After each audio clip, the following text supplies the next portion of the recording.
how to set timer on OPPO Band. And okay guys, sir, in your OPPO Band, okay, slide down and go to Tools.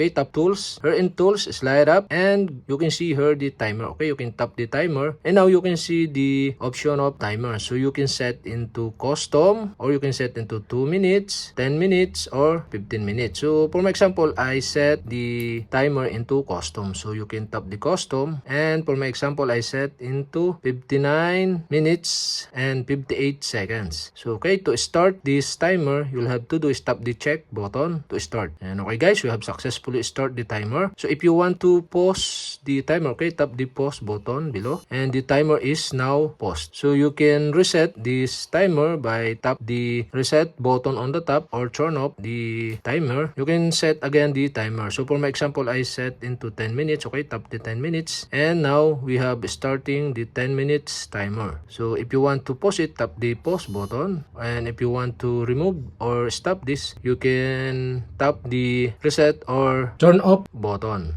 on the top. And okay, that's it. This is how to use the timer on OPPO Band.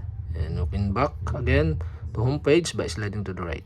And okay, if you have a question, kindly comment below. And don't forget to hit the subscribe button and the bell to notify you if I have new video. Okay, thanks for watching.